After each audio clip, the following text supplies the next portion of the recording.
Assalamualaikum warahmatullahi wabarakatuh. Nama saya Muhammad Iqbal Amrullah, NID 572011327533, nomor absen 18, kelas KLK 3B. Di sini saya akan menjelaskan tentang bisnis logistik maritim kepelabuhanan serta dokumen-dokumen penunjangnya. Yang pertama ialah bisnis logistik maritim ialah bisnis yang merupakan proses perencanaan atau pelaksanaan dan pengendalian pergerakan barang dan informasi melalui pelayaran.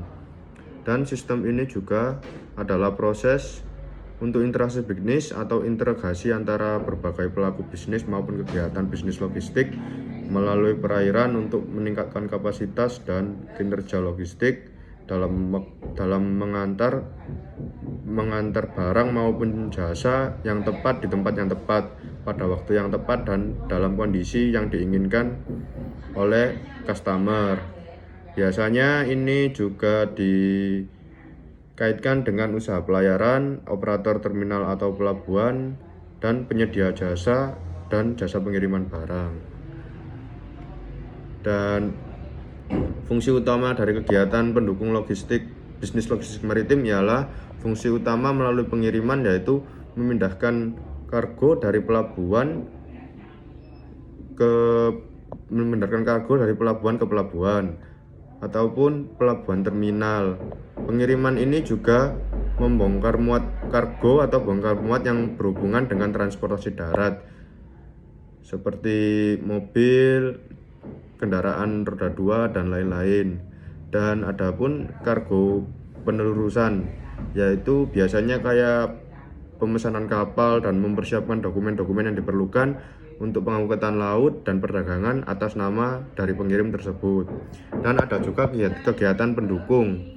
Kegiatan pendukung ini juga berkaitan dengan dokumentasi perdagangan laut, pelacakan kontainer, dan informasi pelayanan intermoda maupun pergudangan, juga menawarkan pusat distribusi, pengujian, majelis, maupun memperbaiki manajemen persediaan yang masih kurang pengemasan maupun ditampung untuk di pergudangan. Dan ini pun juga ada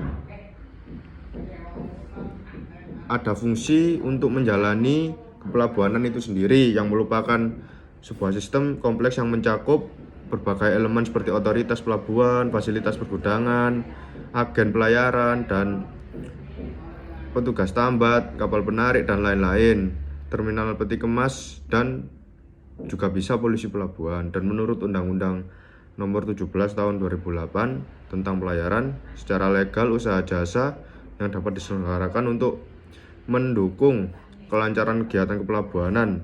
Adapun banyak jenis layanan dan bisnis kepelabuhanan. Contohnya beberapa jenis, yaitu adalah bongkar muat barang. Kita bisa membongkar muat barang dengan apabila kita diwajibkan untuk membongkar muat barang tersebut, dan untuk klarifikasi barang tersebut untuk didata terlebih dahulu supaya tidak ada kesalahpahaman antar kedua belah pihak maupun pihak-pihak yang dirugikan. Dan adapun jasa pengurusan transportasi. Jasa pengurusan transportasi ini juga mencakup dengan kegiatan di pelabuhan. Adanya jasa pengurusan transportasi supaya bisa mendapat izin untuk misalkan untuk naik kapal tersebut, ataupun bisnis untuk suplai, ekspor, impor, dan lain-lain. Adapun angkutan perairan pelabuhan, penyewaan peralatan angkutan laut di peralatan jasa terkait dengan angkutan laut tersebut.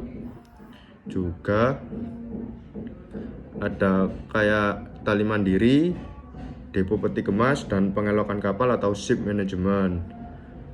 Di antara tersebut juga ada layanan, yaitu diperantarakan oleh jual beli dan atau sewa kapal atau ship broker, dan keagenan awak kapal atau ship manning agency.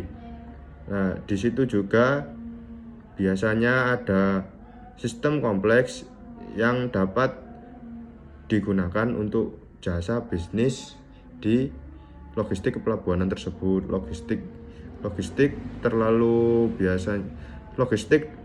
pelabuhan biasanya terlalu divendoring oleh petugas tambat dan kapal penarik. Biasanya penanganan ini juga ditangani oleh pihak-pihak yang penangan untuk gudang, storage, distribusi, maupun penanganan kargo. Itu saja dari saya. Apabila ada kurang dan lebihnya saya mohon maaf. Wassalamualaikum warahmatullahi wabarakatuh.